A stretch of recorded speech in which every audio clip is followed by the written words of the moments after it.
Good morning everyone, आप सभी का आकार एकेडमी के इस प्लेटफॉर्म पर बहुत बहुत स्वागत है। आज हम बात करेंगे प्रोबेबिलिटी की। बड़ा इंटरेस्टिंग टॉपिक है प्रायिकता। इस पर 3 नंबर, 5 नंबर या 11 नंबर के क्वेश्चंस कैसे कैसे आएंगे हम सारे डिस्कशन करेंगे। नॉर्मली इस टॉपिक से 3 नंबर या 5 नंबर के सवाल बनने वाले हैं ना। बहुत रेयरली 11 नंबर का सवाल इससे बनेगा, बहुत रेयरली। नॉर्मली 3 या 5 नंबर के सवाल इससे बनने वाले हैं। क्लियर? कैसे कैसे सवाल 3 नंबर में, कैसे सवाल 5 नंबर में, क्वेश्चन बाय क्वेश्चन मैं आपको बताते जाऊँगा, है ना। कैसे क्वेश्चन का सोल्यूशन प्रेजेंट करना है स्टेप बाय स्टेप, वो भी सारे डिस्कशन हम करेंगे, है ना। थ्योरी की बात करें कि सर डेफिनेशंस वगैरह, थ्योरी क्या है इसकी, किस किस चीज़ की डेफिनेशन, किस किस चीज़ की परिभाषाएं प्रायिकता में होती है, ये सब कुछ मैंने जो नोट्स आपको अवेलेबल करवाएं उस नोट्स में है। यदि आप यूट्यूब पर देख रहे हैं इस क्लास को तो डिस्क्रिप्शन में नोट्स दिए होंगे, उसमें सब थ्योरी है। सारी थ्योरी में पढ़ पढ़ कर आपको समझाऊंगा। बट पहले मैं चाहता हूँ कि पहले आप कहानी सुने, प्रोबेबिलिटी क्या पिक्चर है समझें, उसको एक कहानी की तरह ले, मज़ा आएगा। थ्योरी सेकंड्स में सारी समझ में आएगी, है ना। चलिए तो करें क्या स्टार्ट हम। प्रोबेबिलिटी यानी कि प्रायिकता, है ना। प्रायिकता यानी कि होती संभावना, किसी भी चीज़ का होने का चांस। जैसे फॉर एग्जाम्पल बात करें, संभावना मतलब कि चांस, किसी भी चीज़ की होने का क्या चांस है।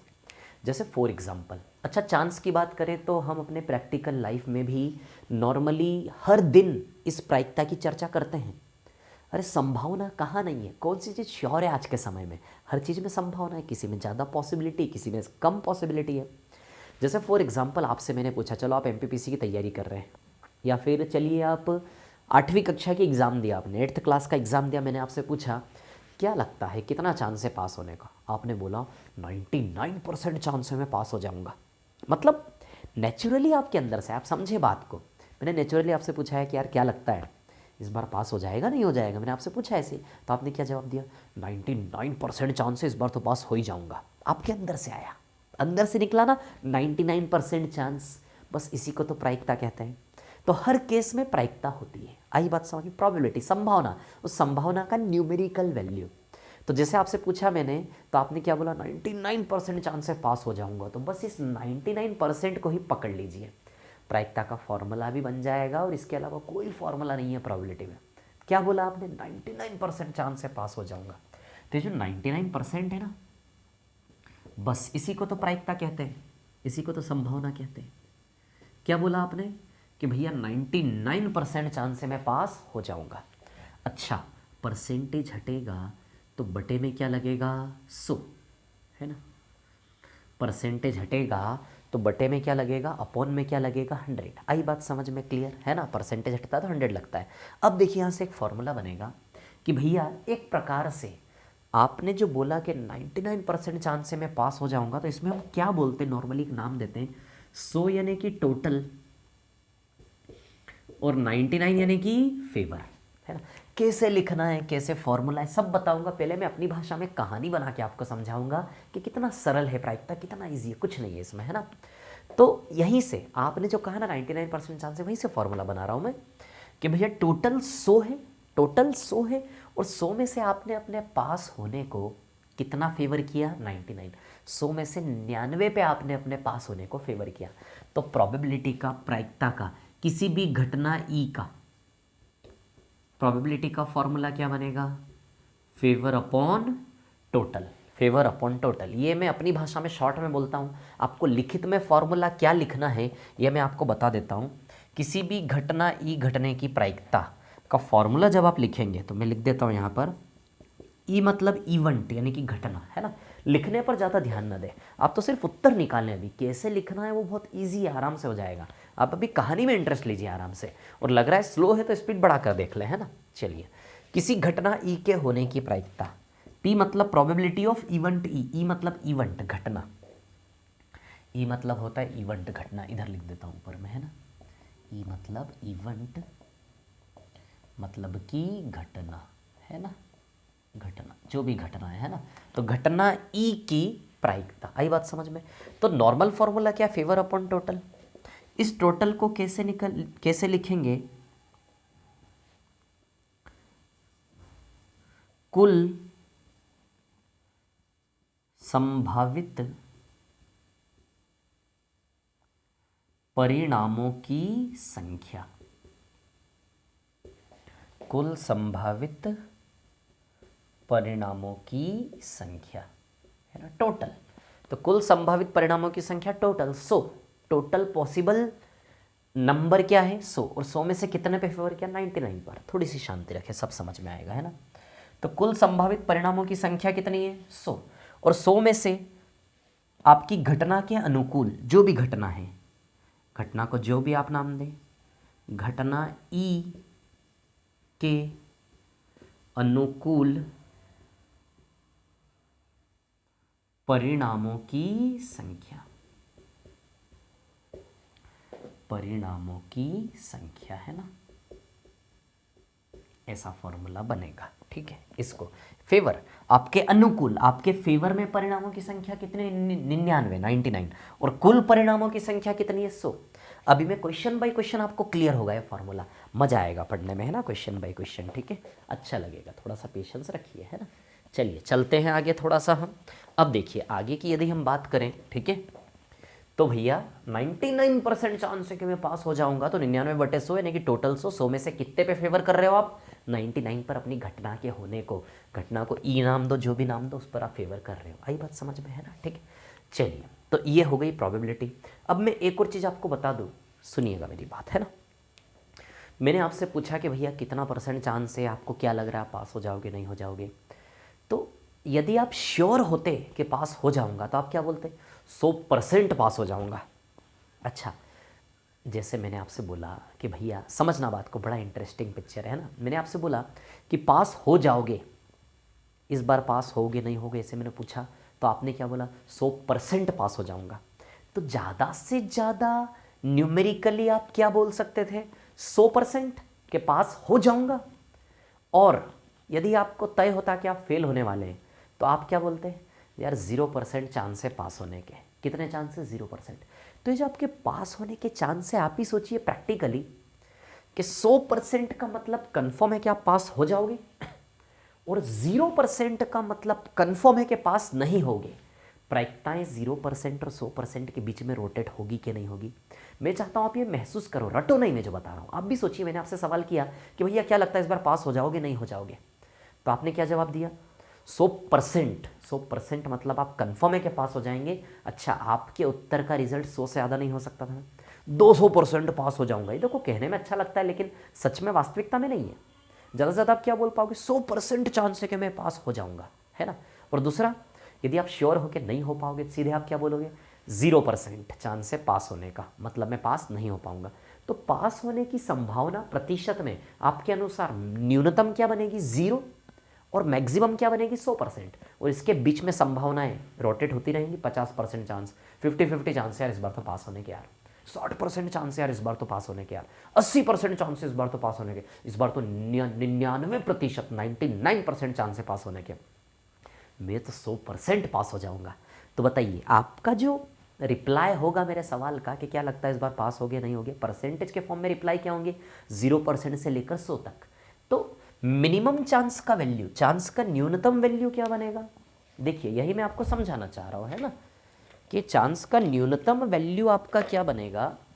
चांस का न्यूनतम वैल्यू है ना, प्रोबेबिलिटी का जो न्यूनतम वैल्यू है किसी भी घटना ई की, मतलब घटना मान ले पास होने की प्रायिकता का वैल्यू 100% के बराबर या फिर उससे कम, और 0% के बराबर या फिर उससे ज़्यादा। तो किसी भी दुनिया के किसी भी केस में प्रायिकता की रेंज जो होती है वो 0% से 100% के बीच में होती है। प्रायिकता का रेंज हमेशा कहाँ से कहाँ तक होगा 0% से 100% के बीच में होगा। आई बात समझ में क्लियर। अब देखिए, क्योंकि मैक्सिमम 100% तय है पास हो जाएंगे, और 0% भी तय है कि पास नहीं होने वाले। 0 से 100 के बीच में आपकी प्रायिकता चलेगी। अब बताइए 100% को हम क्या लिख सकते हैं 1, 100% को 100% को हम क्या लिख सकते हैं 1, और 0% को क्या लिखेंगे 0। तो ये एक रिलेशन आपको ध्यान रखना है। 100% को 1 कैसे लिखेंगे, अरे यार परसेंटेज हटेगा तो नीचे में 100 लगेगा, तो 100/100 फ्रैक्शन फॉर्म में भिन्न के रूप में 100/100 कितना आ जाएगा 1। और 0% को जब आप सॉल्व करोगे तो 0% यानी कि 0/100, 0/100 क्या होता है 0, तो 0 हो जाएगा कि नहीं हो जाएगा। तो ये रिलेशन ध्यान रखना है। प्रायिकता का रिजल्ट, कोई भी सवाल हो दुनिया में, कोई भी सवाल हो, किसी भी केस में आप प्रायिकता निकाल रहे हो, प्रायिकता का परिणाम मैक्सिमम 1 होता है, अधिकतम, मैक्सिमम अधिकतम है ना, अधिकतम क्या होता है 1 है ना, अधिकतम 1, और न्यूनतम, न्यूनतम क्या होता है 0 है ना, न्यूनतम होता है 0। तो अधिकतम क्या होता है 1 और न्यूनतम क्या होता है ये 0। आई बात समझ में क्लियर। तो प्रायिकता का रिजल्ट हमेशा कोई भी सवाल हो आंसर 0 से 1 के बीच में आएगा। तो ये चीज़ में प्रायिकता की रेंज आपको बता दी। प्रायिकता का फॉर्मूला कैसे बन रहा है, आपके व्यवहार में से निकाल के प्रायिकता का फॉर्मूला बना लिया हमने, खत्म हो गया प्रायिकता। कोई भी सवाल हो, कोई भी सवाल प्रोबेबिलिटी का, इसके यही फॉर्मूला लगेगा, इसके अलावा कोई फॉर्मूला नहीं लगेगा।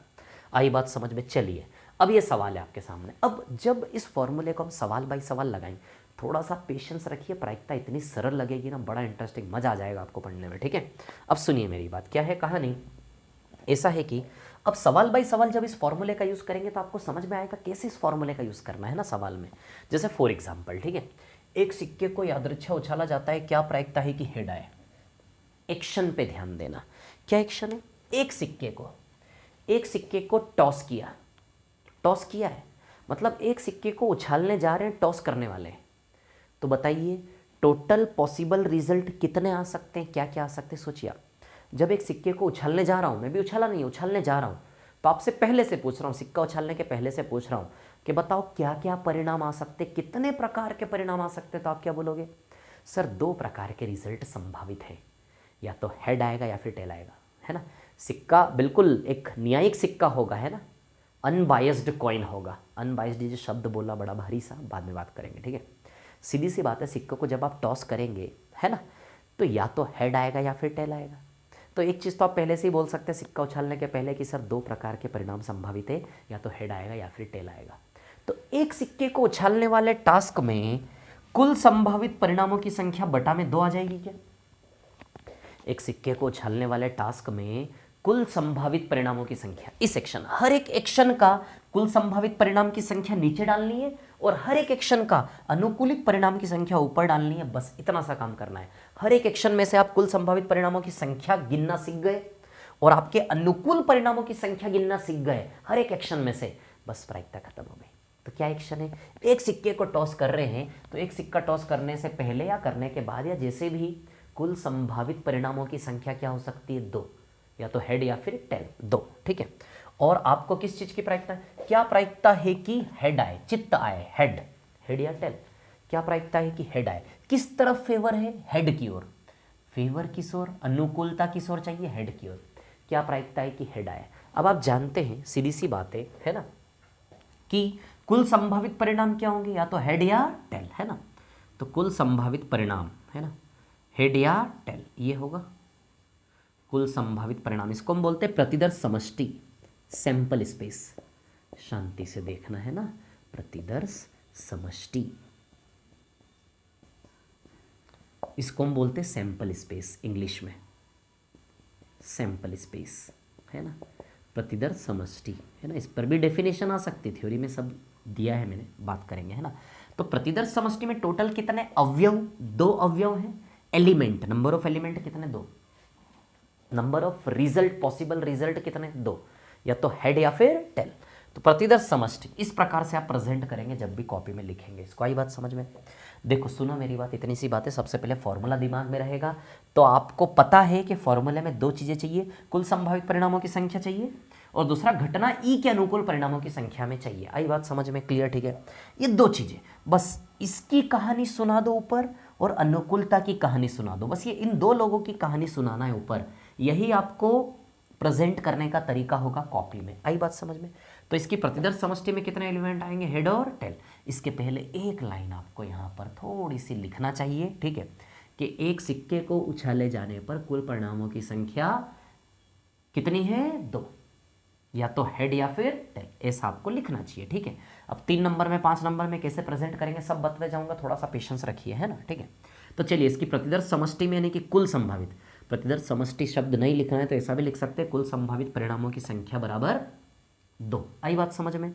तो कुल परिणामों की संख्या कितनी हो गई यहाँ पर, तो इसके नीचे एक लाइन हम लिख सकते हैं कि कुल परिणामों की संख्या कितनी हो गई, 2। आई बात समझ में। अब घटना ई के अनुकूल परिणामों की संख्या है ना, अभी आप कहानी पे ध्यान दीजिए, लिखने के बाद में करेंगे।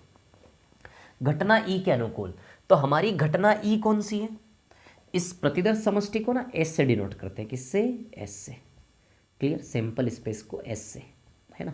और घटना ई के अनुकूल परिणामों की संख्या कितनी है, केवल एक। क्या अनुकूलता चाहिए, हेड आने की प्रायिकता चाहिए ना, तो टोटल संभावित परिणाम कितने हैं, 2, या तो हेड आएगा या फिर टेल आएगा। इस प्रतिदर्श समष्टि में से हमारा फेवर करने वाले लोगों की संख्या एक है कि नहीं है, तो 2 में से घटना के अनुकूल परिणामों की संख्या कितनी है, 1। आई बात समझ में, तो 2 में से घटना ई के अनुकूल परिणामों की संख्या कितनी है, 1। आई बात समझ में, क्लियर, ठीक है। तो घटना ई के अनुकूल परिणामों की संख्या 1 है, हमारी घटना जो है हेड आने की प्रायिकता, उसके अनुकूल परिणामों की संख्या कितनी, 1, और कुल संभावित परिणामों की संख्या कितनी, 2। तो बताइए इसके प्रायिकता 1/2 आएगी या नहीं। तो मैं आपको बस इतना सा बताना चाह रहा हूँ कि एक ही फॉर्मूला है, फेवर अपॉन टोटल। घटना ई, हमारी घटना ई के अनुकूल परिणामों की संख्या अपॉन कुल संभावित परिणामों की संख्या। तो कुल संभावित परिणामों की संख्या कितनी आ गई, 2, क्लियर। एक सिक्के को उछालेंगे या तो हेड आएगा या फिर टेल आएगा, कुल संभावित परिणामों की संख्या 2 है। और घटना ई के अनुकूल परिणामों की संख्या यानी कि हेड आने की प्रायिकता क्या है, तो इन 2 में से हमारा फेवर करने वाले कितने लोग हैं, केवल 1। तो बताइए प्रायिकता 1/2 आ जाएगी इसकी, क्लियर, इतनी बात है ना। यहाँ पर आप चाहे तो लिख सकते हैं कुल संभावित परिणामों की संख्या बराबर 2 और घटना ई के अनुकूल परिणामों की संख्या बराबर 1, 2 लाइन और बढ़ा सकते हैं। यदि मान लो 5 नंबर में आया है सवाल, कितने नंबर में, 5, क्योंकि 3 नंबर में तो केवल परिभाषा आएगी 1 या 2 लाइन के लिए। इस सवाल आता है तो नॉर्मली वो 5 नंबर में ही देगा, इस प्रकार का सवाल, ठीक है, प्रायिकता वाला, ठीक है। यदि 5 नंबर में देता है तो आराम से लिखिए, एक सिक्के को उछाले जाने पर कुल संभावित परिणामों की संख्या, या फिर हम जानते हैं कि एक सिक्के को उछाले जाने पर या तो हेड आएगा या फिर टेल आएगा, ठीक है। अतः कुल परिणामों की संख्या, मेरे शब्द को याद रखना जो मैं लाइन बोल रहा हूँ, बार बार वीडियो को रिपीट करके सुन लेना और लिख लेना, है ना। अतः कुल संभावित परिणामों की संख्या बराबर 2, और दिखा देंगे प्रतिदर्श समष्टि हेड टेल, क्लियर है ना। और इसके बाद घटना ई, है ना, हेड आने के अनुकूल, या तो ऐसा बोलते हैं घटना ई के अनुकूल परिणामों की संख्या, घटना को हम ई बोलते हैं, है ना। तो घटना ई के अनुकूल या फिर चित्त प्राप्त करने के अनुकूल परिणामों की संख्या बराबर 1, तो इसका समुच्चय बना देंगे, घटना ई बराबर हेड। आई बात समझ में। फिर सीधे प्रायिकता का फॉर्मूला लिखेंगे और वैल्यू लगाएंगे 1/2, 5 नंबर, 4-5 लाइन भरनी है, 5 नंबर आराम से मिलेगा। मैथ्स बहुत अच्छी चीज़ है, आराम से हंसते खेलते आप लोग 5 नंबर पालोगे इसमें, है ना। क्लियर है इतनी बात, ठीक है। चलिए अब चलते आगे, क्वेश्चन चेंज करें। चलिए अभी हम एक सिक्का उछाल रहे थे, अब हम 2 सिक्के उछालेंगे। 2 सिक्कों को यादृच्छिक उछाला जाता है, क्या प्रायिकता है कि, अब क्या प्रायिकता है कि ध्यान देना है ना, फॉर्मूला तो वैसा ही लिखा रहने देते हैं, ठीक है। क्या प्रायिकता है कि, चलिए सुनिए मेरी बात, अब सवाल बदल देते हैं। क्या प्रायिकता, इसको मिटा दो ना यहाँ से, अब समझ गए आप लोग, ठीक है। क्या प्रायिकता है कि, इसको मिटा देता हूँ, ध्यान रखना, लिख लेना, बड़ा इंपॉर्टेंट है ये, है ना, ठीक है। चलो क्या प्रायिकता है कि, तो अब सवाल अलग अलग बना देता हूँ मैं। जैसे सवाल ए है, दोनों हेड हों, क्या प्रायिकता है कि 2 सिक्कों को यादृच्छिक उछाला जा रहा है, क्या प्रायिकता है कि दोनों चित्त हो। पॉइंट बी, क्या प्रायिकता है कि एग्जैक्टली 1 हेड, ठीक एक चित्त हो। पॉइंट सी, तीसरा सवाल, क्या प्रायिकता है कि कोई भी पट न हो। पट यानी कि टेल, है ना, चित्त यानी कि हेड, क्लियर, और पट यानी कि टेल, कोई भी पट न हो, है ना, पट यानी कि टेल, क्लियर, कोई भी पट न हो, ठीक है। पॉइंट डी, कम से कम एक चित्त हो, कम से कम एक चित्त हो, है ना, कम से कम एक चित्त हो, ठीक है ना। और एक और ले लेते हैं, ज़्यादा से ज़्यादा मैक्सिमम एक पट हो, यानी कि टेल, है ना। ये 5 कैटेगरी है। एक्शन क्या है, 2 सिक्कों को एक साथ उछाला गया, क्या प्रायिकता है कि, 5 सवाल बना दिए हमने इस स्टेटमेंट पर। एक बार किस ओर फेवर है, दोनों हेड आने पर फेवर है। एक बार ठीक एक चित्त आए, इस पर फेवर है। एक बार कोई भी पट ना हो, ऐसी प्रायिकता निकालनी है। एक बार कम से कम एक चित्त हो और ज़्यादा से ज़्यादा एक पट हो। आई बात समझ में? चलिए निकालते हैं। तो सबसे पहले तो हम क्या बना लें, प्रतिदर्श समष्टि बना लें इसकी। चलो प्रतिदर्श समष्टि में क्या क्या आ सकता है, सुनिए मेरी बात, ठीक है। अब सुनना, एक कहानी समझना है ना। दो सिक्कों को जब एक साथ उछाला, दो सिक्कों को जब एक साथ उछाला आपने, तो रिजल्ट क्या क्या आ सकता है? या तो दोनों हेड आ जाए या फिर दोनों टेल आ जाए। सोचिए ना, जब दो सिक्कों को एक साथ उछाला और दो सिक्के एक साथ जमीन पर गिरेंगे तो जोड़े फॉर्म में परिणाम आएंगे। जोड़े फॉर्म में क्या क्या हो सकता है परिणाम, सोचिए ना, कितने संभावित परिणामों की संख्या हो सकती है। या तो दोनों हेड आए, या फिर दोनों टेल आए, या फिर पहला हेड दूसरा टेल, पहला टेल दूसरा हेड। चार प्रकार के परिणाम बनेंगे। या तो दोनों पर हेड आए, या फिर दोनों पर टेल आए, या फिर एक हेड दूसरा टेल, या फिर पहला टेल दूसरा हेड। बताइए टोटल चार पॉसिबल रिजल्ट बनेंगे क्या, है ना। टोटल कितने पॉसिबल रिजल्ट बनेंगे आपके? चार। या तो दोनों पर हेड आए, या फिर दोनों पर टेल आए, हेड टेल या फिर टेल हेड आए। आई बात समझ में क्लियर? तो इस प्रकार चार प्रकार के रिजल्ट आपके टोटल यहाँ पर बनेंगे। आई बात समझ में? तो बताइए, जब एक्शन दो सिक्का एक साथ उछालने का होगा, जब एक्शन दो सिक्के एक साथ उछालने का होगा, तो उस एक्शन में कुल संभावित परिणामों की संख्या क्या आएगी? चार। तो बताइए इस सवाल के अंतर्गत, इस टास्क के अंतर्गत नीचे का नंबर तो फिक्स रहेगा चार, कुल संभावित परिणामों की संख्या हमेशा चार रहेगी। क्लियर? अब किस किस और फेवर है उसके हिसाब से संख्या बदलते रहेंगे हम। दोनों चित्त हो तो चार में से कितने परिणाम फेवर करेंगे दोनों चित्त होने में। यदि दोनों एक ठीक एक चित्त हो तो चार में से एक चित्त में कितने लोग काउंट हो रहे हैं, कितने लोग गिने जा रहे हैं, वो ऊपर आएगा। तो इसकी अनुकूलता, इसकी अनुकूलता, सबकी पांचों की अनुकूलता की संख्या बदल बदल के लिखते रहेंगे। पांचों सवाल हमारे यहाँ से हो जाएंगे। आई बात समझ में? एक्शन क्या थी? दो सिक्कों को एक साथ उछाला। क्लियर?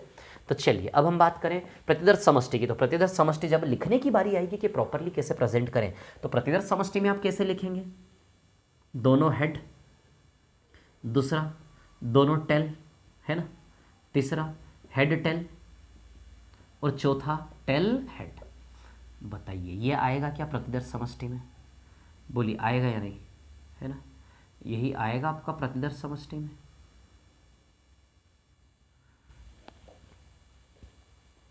इसको मिटा देते हैं अभी, है ना। घटना जैसी होगी उसके अनुकूल परिणाम हम लिखेंगे, ठीक है। तो सीधे यदि ये सवाल आता है कि दोनों चित्त हो, तो सबसे पहले आप कैसे स्टार्ट करेंगे? दो सिक्कों को उछाले जाने पर कुल संभावित परिणामों की संख्या बराबर चार, है ना, ठीक है। और प्रतिदर्श समष्टि यहाँ पर लिख देंगे, इस प्रकार से चार बना के दिखा देंगे प्रतिदर्श समष्टि में, सैंपल स्पेस में क्लियर एस, ठीक है। और घटना के अनुकूल, अब जो भी घटना के अनुकूल, मान लो आप ये वाला हल कर रहे हो, देखिए सवाल जब आएगा तो पांचों नहीं आएगा, कोई एक आएगा, ABCD लिखा हुआ नहीं आएगा। सीधे सवाल क्या आएगा? दो सिक्कों को यादृच्छा उछाला जाता है, क्या प्रायिकता है कि दोनों चित्त हो, दोनों चित्त हो, एक ही अनुकूलता, एक ही फेवर की बात करेगा ना, एक ही सवाल आएगा, पांच सवाल थोड़े ना आएंगे। वो तो समझाने के लिए मैंने एक ही स्टेटमेंट पे पांच कैटेगरी ABCD आपके लिए बना दी। क्लियर? चलिए अब देखिए, तो कुल संभावित परिणामों की संख्या कितनी? चार। अब मान लो आप सबसे पहले इसको हल कर रहे हैं, दोनों चित्त हो यानी कि दोनों हेड हो। आई बात समझ में?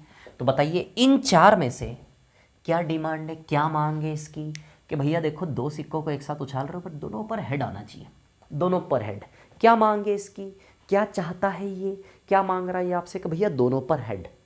तो बताइए दोनों पर हेड वाले क्या डिमांड है इसकी? दोनों पर हेड आना चाहिए। तो चार में से कितने लोग फेवर करेंगे इसको? केवल एक ही करेगा। चार में से कितने लोग फेवर करेंगे? दोनों हेड होने चाहिए ना। तो चार में से कितने फेवर करेंगे? केवल एक ही करेगा कि नहीं करेगा? तो चार में से कितना फेवर करेगा? केवल एक। तो इसकी घटना में, घटना के अनुकूल समुच्चय में कितने अवयव आएंगे? केवल चार में से एक ही आएगा कि नहीं आएगा? दोनों हेड आने के अनुकूलता चार में से कितने फेवर करेंगे? एक। आई बात समझ में?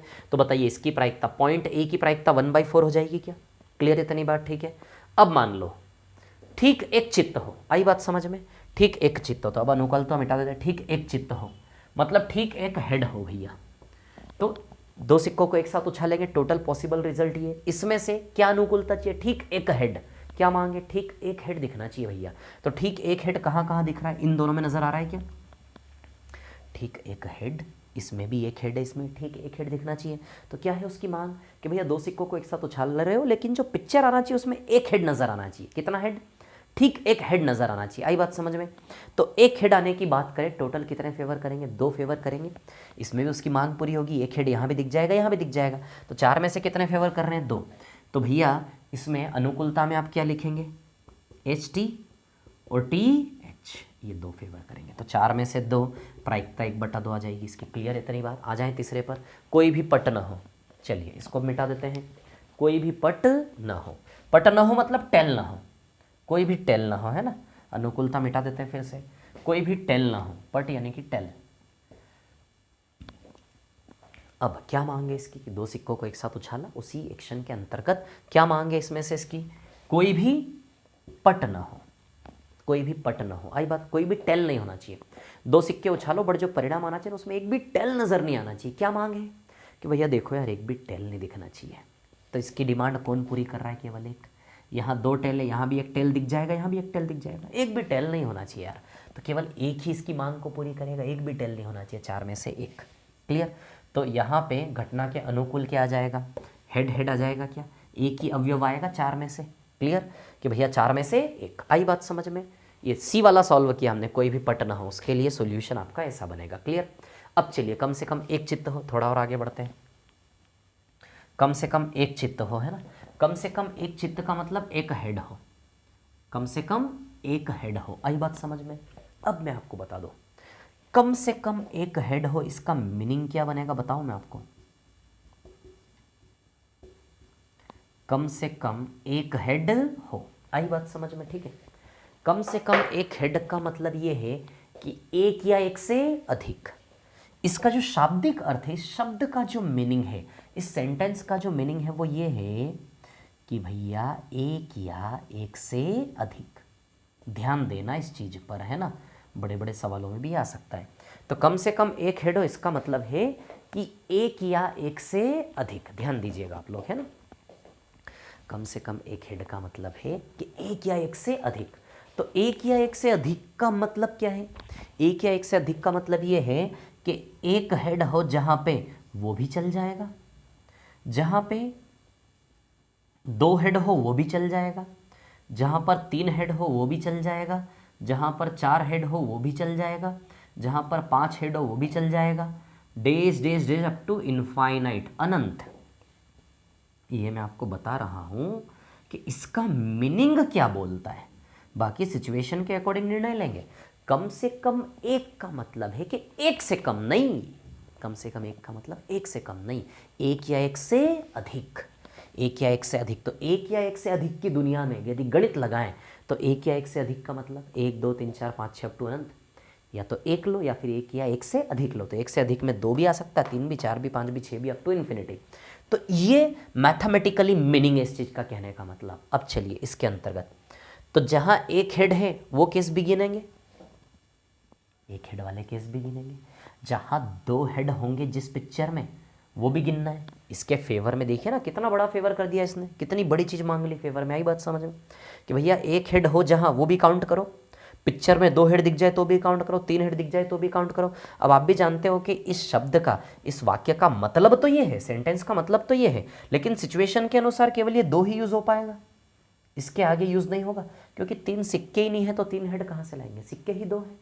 इसलिए इसके सेंटेंस का मीनिंग यहां पर हमारी सिचुएशन में क्या रह जाएगा कि एक हेड वाले टास्क भी गिनना है और 2 हेड वाले टास्क भी आपको गिनना है। 3 हेड 4 हेड ये भी मतलब में तो था, इसके मीनिंग में ये भी था, लेकिन सिक्के ही 2 है तो 3 पॉसिबल नहीं, 4 पॉसिबल नहीं, 5 पॉसिबल नहीं। आई बात समझ में? तो सिर्फ इतनी कहानी बन के रह जाएगी, कम से कम एक हेड का मतलब हमारे केस में, ध्यान रखना। तो चलिए एक हेड वाले केस भी गिनो। तो एक हेड वाले केस में कौन आ जाएंगे? 2 आ जाएंगे। एक हेड वाले केस में कितने एलिमेंट आ जाएंगे? 2 आएंगे। क्या? 2 है ना। तो एक हेड वाले केस में कितने काउंट हो जाएंगे आपके? 2। क्लियर? तो एक हेड, यहां भी एक हेड है, यहां भी एक हेड है, तो एक हेड वाले केस में कितने काउंट हो जाएंगे? 2। क्लियर? और दोनों हेड हो उस केस में कितने काउंट हो जाएंगे? केवल 1। दोनों हेड हो उस केस में कितने काउंट हो जाएंगे? केवल 1। आई बात समझ में है? ठीक है। तो एक हेड वाले केस में कितने काउंट हो जाएंगे? 2। और दोनों हेड वाले केस में कितने काउंट हो जाएंगे? 1। आती है क्या बात समझ में? क्लियर है? ठीक है। तो टोटल 2 और 1, देखिए 4 में से 3 लोग फेवर कर दिए क्या, तो इसकी प्रायिकता क्या आएगी? कम से कम एक हेड हो, इसकी प्रायिकता क्या आएगी? 3/4। आप लिखते जाना वीडियो को रिपीट कर करके, है ना। तो बताइए अनुकूल घटना में क्या आएगा? दोनों हेड भी आएगा हेड टेल भी आएगा और टेल हेड भी आएगा, ये आ जाएगा। अनुकूलित परिणाम में 4 में से 3 आ जाएंगे क्या? क्लियर। तो कम से कम एक हेड और कम से कम शब्द का भी मीनिंग आप लोग इस सवाल के बहाने समझे होंगे, जो हम आगे भी यूज़ करेंगे। क्लियर। चलिए अब ज़्यादा से ज़्यादा एक पट की बात करें। चलिए चेंज करते हैं, ये सवाल समझ गए ना आप लोग? ज़्यादा से ज़्यादा एक पट की बात करते हैं ना, तो इसको मिटा देता हूँ अब मैं, ठीक है। मैक्सिमम एक टेल,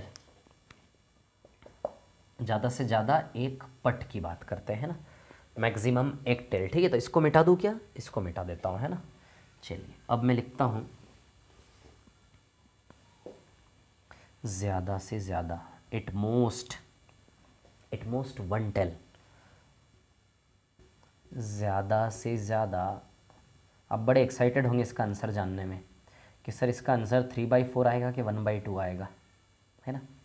ज़्यादा से ज़्यादा एक पट यानी कि एक टेल लिख देता हूँ, है ना। ज़्यादा से ज़्यादा एक टल नहीं यार, एक टेल या फिर एक पट। आई बात समझ में? क्लियर। चलिए ज़्यादा से ज़्यादा एक पट का मतलब एक या एक से कम, ध्यान रखना। ज़्यादा से ज़्यादा में कम आएगा, कम से कम में अधिक आएगा। तो ज़्यादा से ज़्यादा एक, देखो भावनाएं समझो ना आप यार उसके पीछे की। ज़्यादा से ज़्यादा एक का मतलब है कि भैया एक या एक से कम। आई बात समझ में?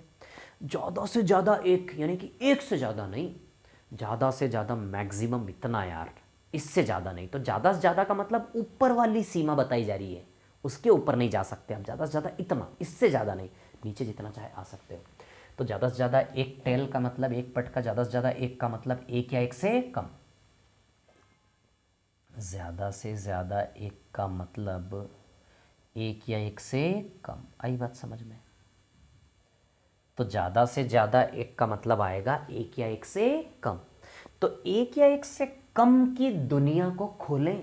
जैसे एक या एक से ज़्यादा की दुनिया को हमने खोला था कम से कम वाले केस में, तो अब हम एक या एक से कम की दुनिया को खोले। तो एक या एक से कम का मतलब एक टेल आएगा तो भी चलेगा, 0 टेल आएगा तो भी चलेगा, -1 टेल आएगा तो भी चलेगा, -2 टेल आएगा तो भी चलेगा, -3 टेल आएगा तो भी चलेगा। अब आप सोच रहे होंगे सर ये क्या है? बताता हूँ, शांति रखें ना। ज़्यादा से ज़्यादा एक मतलब एक या एक से कम। तो एक या एक से कम मैथमेटिकली देखें गणितीय रूप से, तो एक या एक से कम का मतलब एक, और एक से कम का मतलब 0। -1 भी तो एक से कम है, -2 -3 अप टू माइनस का इन्फिनिटी। एक या एक से कम में मतलब एक से पीछे, एक या एक से कम मतलब एक से कम, एक से पीछे की दुनिया। तो एक, 0, -1 -2 -3 -4 अप टू माइनस का इन्फिनिटी। एक या एक से कम मतलब एक, 0 -1 -2 -3 अप टू माइनस का इन्फिनिटी। तो मैथमेटिकली एक या एक से कम का मतलब ये है। अब इसमें से हम केवल किसका यूज़ कर पाएंगे? हमारी सिचुएशन के अकॉर्डिंग केवल इन दो चीज़ों का। -1 तो पॉसिबल नहीं है ना, -1 टेल का मतलब प्रैक्टिकली मीनिंग कुछ है ही नहीं, तो इसके बाद का सब गया। क्लियर। तो इसमें से हमारा काम का केवल, हमारे पास कौन कौन सिचुएशन संभव है इसमें? एक टेल वाले केसेस हमारे पास है और 0 टेल वाले केस भी काउंट होंगे। हमारे मन में आता है कि सर ज़्यादा से ज़्यादा एक टेल का मतलब टेल तो है ही नहीं इसमें, 0 टेल वाला भी काउंट होगा, बता रहा हूँ मैं, है ना। तो चलिए एक टेल वाले केस भी काउंट करेंगे, 0 टेल वाले भी काउंट करेंगे। एक टेल कहाँ कहाँ है? एक टेल बताओ भैया। ये दो जगह एक टेल है, यहाँ भी एक टेल है पिक्चर में, यहाँ भी एक टेल है। तो कितने इसके अंतर्गत कितने गिनने में आ जाएंगे? 2, है ना, एक टेल दोनों में। और 0 टेल मतलब ये वाला, 0 टेल मतलब एक भी टेल नहीं। तो बताइए 0 टेल में एक काउंट हो जाएगा, है ना। तो 0 टेल में कितना आएगा? 1। क्लियर है ना। तो एक टेल में 2 केसेस आएंगे और 0 टेल में केवल एक ही केसेस आएगा। तो बताइए 4 में से टोटल 3 फेवर कर रहे हैं क्या? कितने फेवर कर रहे हैं? 3। तो कितने फेवरेबल एलिमेंट है इसके? HH TH, है ना, और HT। आई क्या बात समझ में? HH TH और HT। क्लियर, इतनी बात है ना।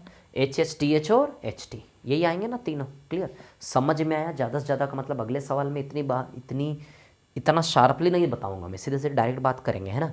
एक टेल और 0 टेल। तो 0 टेल का मतलब, अरे यार इसका मैथमेटिकली मीनिंग के हिसाब से एक या एक से कम, तो 0 1 से कम है कि नहीं है, मैथमेटिकली आपको हाँ बोलना पड़ेगा, यस है। तो हम गणित में ही बात करेंगे, तो 0 टेल वाला भी काउंट होगा।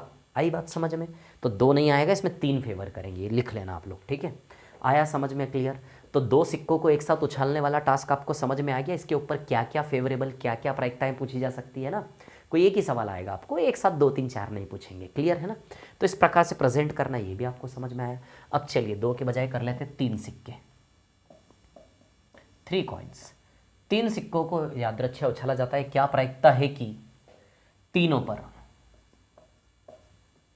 तीनों हेड हो। क्या प्रायिकता है कि ठीक एक हेड हो, कोई भी पट ना हो, बिल्कुल सही, कम से कम एक हेड हो, ज़्यादा से ज़्यादा एक पट हो। चलिए ठीक है।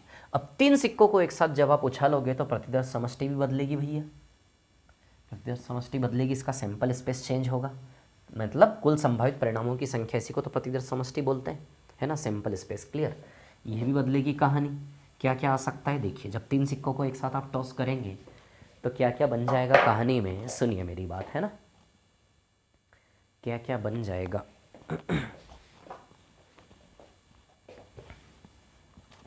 चलिए 3 सिक्कों को जब एक साथ आप टॉस करेंगे तो हो सकता है तीनों पर हेड आए, तीनों पर हेड आए, या फिर तीनों पर टेल आए, तीनों पर टेल आए, या फिर एक हेड और 2 टेल आए, है ना। क्या है? एक हेड और 2 टेल। तो एक हेड 2 टेल से 3 जोड़े बनेंगे, एक बार हेड यहाँ आ जाएगा, एक बार हेड यहाँ आ जाएगा, टेल टेल, यहाँ भी टेल टेल। आई बात समझ में? क्लियर है ना? ठीक है, ऐसे करके तो एक हेड और 2 टेल, है ना। अब इसके बाद एक टेल और 2 हेड, एक टेल और 2 हेड, तो टेल कहाँ जाएगा? इधर पे, है ना, ये यहाँ पे। क्लियर? ठीक है, एक टेल और 2 हेड, टोटल कितने रिजल्ट बनेंगे? 8। जब 3 सिक्कों को एक साथ उछालोगे तो 3 सिक्कों का पिक्चर टोटल कितने प्रकार का हो सकता है? 8 प्रकार का हो सकता है। अब सुनिए मेरी बात, क्या है कहानी। अब मैं आपको एक चीज़ बता दूं और थोड़ा सा रटवा भी दूं कि प्रतिदर्श समष्टि की संख्या का फॉर्मूला होता है 2 की पावर n, है ना, सिक्के के केस में।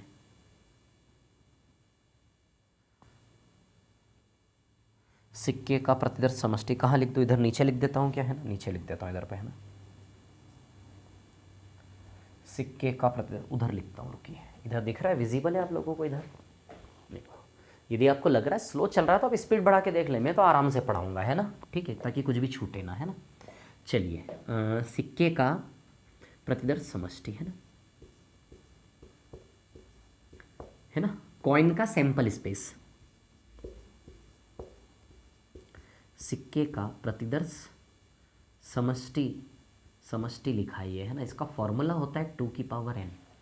सिक्के का प्रतिदर्श समष्टि का फॉर्मूला होता है 2 की पावर n, है ना, 2 की पावर n, और n यहाँ सिक्कों की संख्या है, n जो है ना यहाँ पर आपके सिक्कों की संख्या है, n बराबर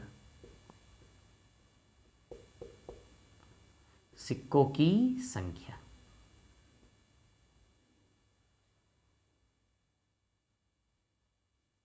n बराबर सिक्कों की संख्या। आई बात समझ में? क्लियर? तो चलिए, जब एक सिक्का उछालोगे तो प्रतिदर्श समष्टि में टोटल 2 आएंगे, कुल संभावित परिणाम आया था 2। जब एक सिक्का उछाल रहे थे तो या तो हेड आ रहा था या फिर टेल, प्रतिदर्श समष्टि में संख्या 2 आई थी कि नहीं आई थी? जब आप 2 सिक्का उछाल रहे थे, यानी कि n बराबर 2, सिक्कों की संख्या क्या रखोगे? 2, तो 2 की घात 2 4। बताइए 4 आया था कि नहीं आया था? या तो हेड हेड, या फिर टेल टेल, या फिर हेड टेल, या फिर टेल हेड, बताइए आया था कि नहीं आया था? 4। तो फॉर्मूला है कितने सिक्के उछाल रहे हो। 2 सिक्के उछालोगे तो 2 की पावर 2 रखोगे, सिक्कों की संख्या, पावर जो है वो सिक्कों की संख्या है 2, 2 की घात 2 4। बताइए 4 बने थे कि नहीं बने थे? अब 3 सिक्के उछाले तो 8 आएगा, 3 सिक्कों में 2 की घात 3 करोगे, 2 की घात 3 करोगे तो बताइए प्रतिदर्श समष्टि में टोटल संख्या 8 बन रही कि नहीं बन रही? आप समझ गए, इतना टाइम नहीं लगता है, आप समझदार लोग समझ गए। क्लियर है? तो एक फॉर्मूला होता है, इसका आप ध्यान रखें ना। सिक्कों के केस में सिक्के के कितने पहलू होते हैं? 2, तो सिक्के के केस का फॉर्मूला है 2 की पावर 3, कितना आएगा? 8। क्लियर? चलिए अब देखिए आगे, चलो भैया, तो अब ध्यान रखें आप, 3 सिक्कों को यादृच्छिक उछाला जाता है, 3 सिक्कों के उछालने वाले केस में कुल संभावित परिणामों की संख्या फिक्स कर दें 8। अब 3 सिक्कों के उछालने वाले टास्क में देखते हैं क्या क्या प्रायिकता मांगी है, क्या क्या मांग है, अलग अलग अनुकूलताओं के हिसाब से अलग अलग हम रखेंगे यहाँ पे, ठीक है। तो भैया फिक्स कर लो 8। अब 8 में से क्या मांगे, तीनों हेड हों। तो भैया अच्छा प्रतिदर्श समष्टि यहाँ बना दूँ क्या मैं, तीनों हेड तीनों टेल, है ना, तीनों हेड तीनों टेल, हेड टेल टेल, है ना, टेल हेड टेल, है ना, ठीक है, टेल टेल हेड, है ना। फिर उसके बाद head head tail, head tail head और टेल हेड हेड। क्लियर, ठीक है। हो गए टोटल 8 प्रकार। देखो प्रतिदर्श समष्टि बना दी मैंने, टोटल 8 एलिमेंट है ना, 2⁻³ टोटल 8, वहाँ से कंफर्म कर लो आप, ठीक है। चलिए अब क्या मांगे, पहले तीनों पर हेड हो। तो भैया तीनों पर हेड 8 में से कितने फेवर कर रहे हैं, तीनों पर हेड केवल एक, आप ही देखिए 8 में से एक, तो पहले की प्रायिकता 1/8 आएगी। तीनों पर हेड तो क्या मांगे, उसकी तीनों पर हेड होना चाहिए, तो 8 में से तीनों पर हेड केवल एक ही जगह है, तो 8 में से 1/8 प्रायिकता आ जाएगी, पॉइंट एक ही।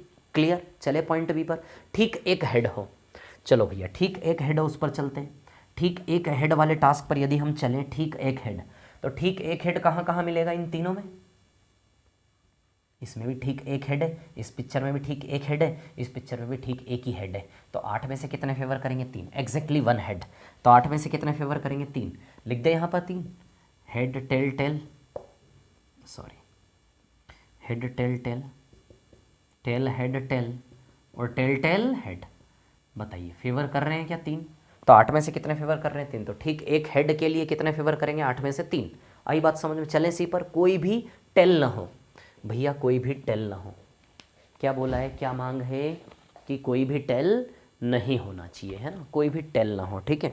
तो चलिए कोई भी टेल ना हो, उसमें कितने क्या फेवर कर रहे हैं देख लेते हैं। कोई भी टेल ना हो मतलब सीधी सी बात है, एक ही तो केस है जहाँ एक भी टेल ना दिखे, एक ही तो केस है ना, तो इसकी भी प्रायिकता 1/8 ही तो आएगी, कोई भी टेल ना हो, टेल दिखना ही नहीं चाहिए। तो आप देखिए ना, सातों में टेल दिख रहा है, इसमें भी टेल है, इसमें भी टेल है, इसमें भी टेल है, इसमें भी टेल है, सब में टेल नहीं, एक भी टेल ना हो।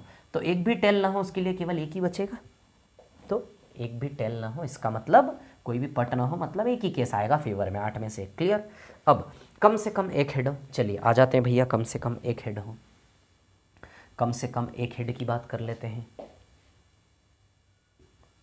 कम से कम एक हेड हो, कम से कम एक हेड का मतलब, कम से कम एक का मतलब एक या एक से अधिक, बताया था अभी थोड़ी देर पहले।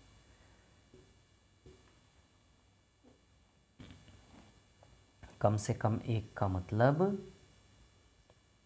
एक या एक से अधिक, आई बात समझ में, ठीक है। अब देखिए यहां पर क्या है कहानी,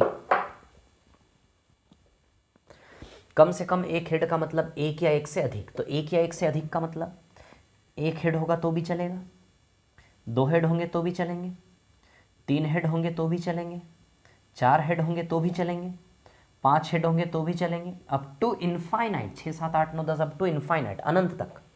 इसका मीनिंग मैं समझा रहा हूं आपको, है ना। कम से कम एक हेड का मतलब एक से कम नहीं, एक या एक से अधिक, इसका मीनिंग है कि एक या एक से अधिक, और एक या एक से अधिक को खोलेंगे मैथमेटिकली, तो एक या एक से अधिक का मतलब 1 2 3 4 5 6 टू इन्फिनिटी। आई बात समझ में, क्लियर। तो चलिए अब, तो जहाँ एक हेड हो वो भी काउंट करना है, जहाँ 2 हेड दिखे पिक्चर में वे भी काउंट करना है, जहाँ 3 हेड दिखे वे भी काउंट करना है, और 4 तो पॉसिबल ही नहीं है, सिक्के ही 3 हैं, तो इसके बाद संभव नहीं है ना, इसलिए नहीं ले पाएंगे, बस ये 3 केस यूज़ होंगे।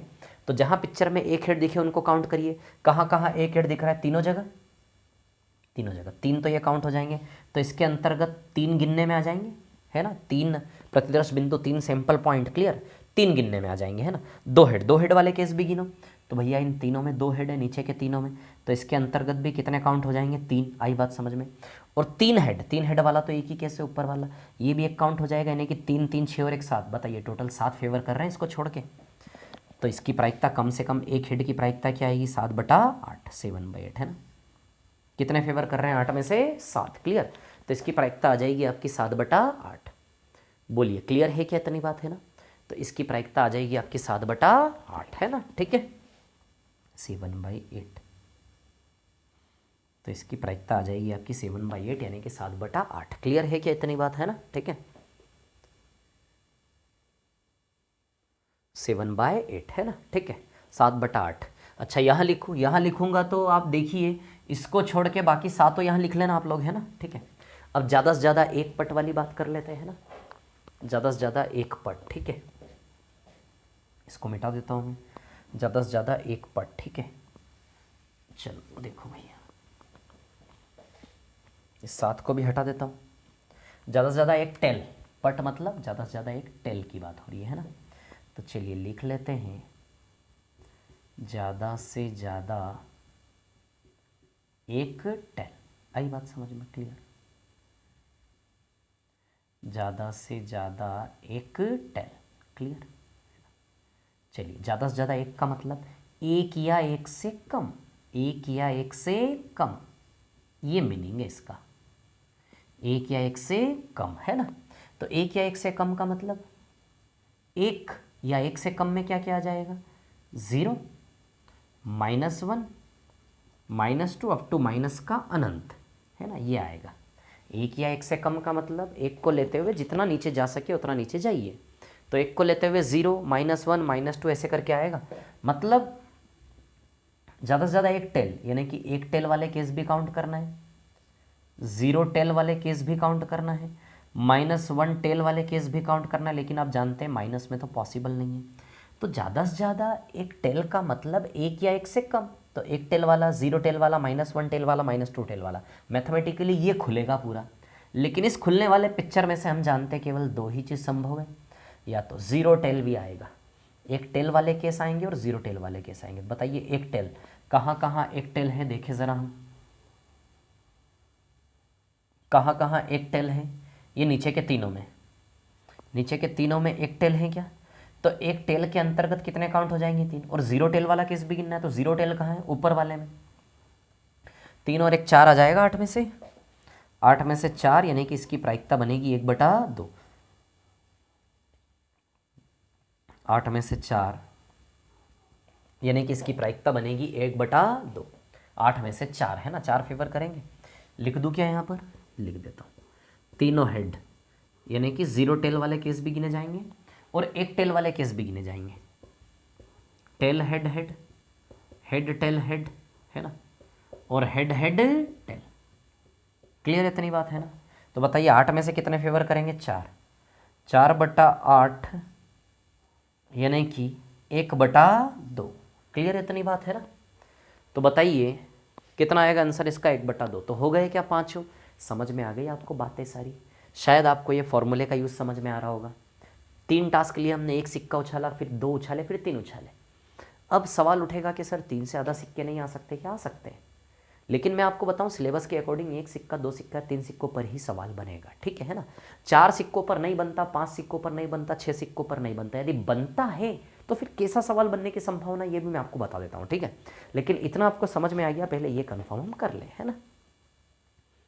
तो जहाँ तक मेरे को लगता है इतनी चीज़ आपको क्लियर है इसमें, है ना, ठीक है।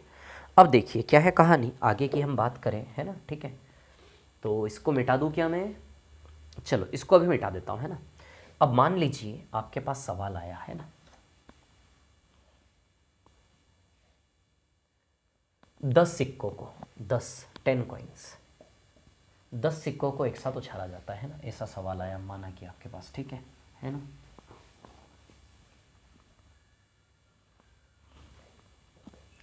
दस सिक्कों को एक साथ उछाला जाता है, ठीक है ना, ऐसा सवाल आपके पास आया, ठीक है, कि भैया 10 सिक्कों को एक साथ उछाला जाता है, क्या प्रायिकता है कि सभी हेड हो, क्या प्रायिकता है कि सभी हेड हो। आई बात समझ में, ये वाली प्रायिकता निकालेंगे हम, ये नहीं, न तो ये निकालेंगे, न ये निकालेंगे, नए सिर्फ ये निकालेंगे हम, सभी हेड हो। अब सुनिए मेरी बात ज़रा, 10 सिक्कों को एक साथ उछालोगे तो प्रति समष्टि में 2 की घात 10 आएगा। 2 की घात 10 कितना होता है, 8, 16, 32, 64, 256, 1024, यानी कि कुल संभावित परिणाम कितने आएंगे, 1024। आप चाहें तो सिर्फ 2 की घात 10 भी लिख सकते तो भी चलेगा, है ना। तो बताइए 10 सिक्कों कुल संभावित परिणाम तो आप निकाल ही लोगे, 10 सिक्के 50 सिक्के 2 की घात 10, 50 सिक्के 2 की घात 50, आई बात समझ में। तो बताइए कुल संभावित परिणामों की संख्या 1024 आएगी या नहीं, क्लियर है इतनी बात। तो कुल संभावित परिणामों की संख्या क्या बनेगी यहाँ से, 1024, क्लियर है इतनी बात, ठीक है, 1024। अब इसमें क्या फेवर चाहिए, सभी हेड हों।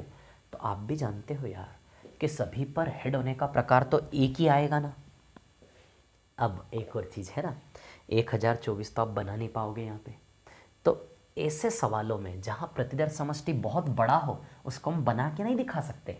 सोचो 1024 एलिमेंट बनाओगे आप एक एक करके तो पॉसिबल नहीं है ना। तो उस केस में आपको भाषा लिखनी पड़ेगी, ठीक है, कि 10 सिक्कों को एक साथ उछाले जाने पर कुल संभावित परिणामों की संख्या बराबर 2n बराबर 2 की घात 10 1024, ऐसे करके रिपीट करके सुन लेना मैंने जो बोला अभी, है ना, क्योंकि प्रतिदर्श समष्टि ऐसे करके बना थोड़े ना पाओगे, 1024 एलिमेंट बना नहीं पाओगे आप। तो उसके लिए क्या भाषा लिखोगे आप ऐसे सवालों में कि 10 सिक्कों को एक साथ उछाले जाने पर कुल संभावित परिणामों की संख्या बराबर का साइन 2n, फिर n का मान लगाना 10 और 2 10 और 1024, ऐसे लिखोगे। आई बात समझ में, ठीक है। अब अनुकूलता लिखनी है आपको।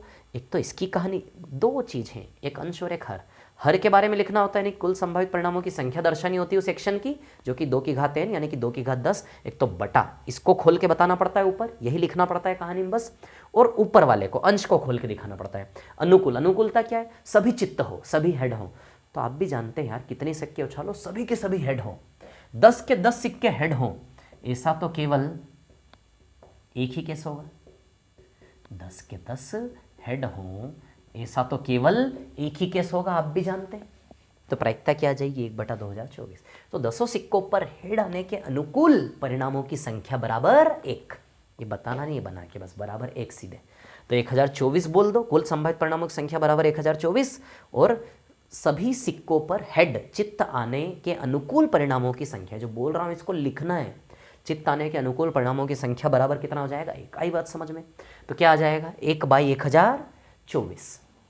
बोलो आती है क्या समझ में, क्लियर इतनी बात। तो ये आंसर आ जाएगा आपका 1/1024। क्लियर इतनी बात है ना, ठीक है। क्योंकि आप भी जानते हैं सभी पर हेड तो एक ही बार से आ सकता है ना। मान लो 50 सिक्के भी हो तो भैया कुल परिणामों की संख्या 2 की घात 50, इसको लिखना ही है खोलकर बस। और सभी पर हेड, तो सभी पर हेड तो एक ही तरीके से आएगा ना यार। 50 के 50 सिक्के हो लेकिन सभी 50 सिक्कों पर हेड हो, उसका परिणाम तो 2 की घात 50 में से एक ही आएगा ना हमेशा, क्लियर। तो इस प्रकार का सवाल बनाया जा सकता है। आई बात समझ में। ये मैंने आपको सिक्कों की कहानी बताई, ठीक है। बस ये जो कहानी है ना सिक्कों की, बस इतनी ही प्रायिकता है, समझ लें आप। इसके बाद डाइस आएगा, पासा आएगा, है ना, थैले में अलग अलग रंग की गेंदें हैं वो आएगा, ठीक है। ताश के पत्ते 52 कार्ड आएंगे, क्लियर, ठीक है। ये सारी चीज़ें हैं इसमें, है ना, इस प्रकार की चीज़ें इसमें आएंगी, ठीक है। तो अगली क्लास में हम देखेंगे डाइस पासा उछालेंगे, ठीक है, और पासे के बाद फिर हम गेंद और उनकी भी बात करेंगे और थ्योरी की बात करेंगे, सारी चर्चा करेंगे, ठीक है। तो आज के क्लास में इतना ही। पढ़ते रहिए, इसी प्रकार एंजॉय करते रहिए मेरे साथ प्रोबेबिलिटी को, प्रायिकता को और मैथ्स को, क्लियर, ठीक है। बड़े अच्छे से 30 में से 30 नंबर हम लेकर आएंगे। आई बात समझ में। जितना पेपर बनाने वाला नहीं सोच सकता उससे ज़्यादा हम पढ़ने वाले हैं, ठीक है। चलिए ओके, थैंक यू।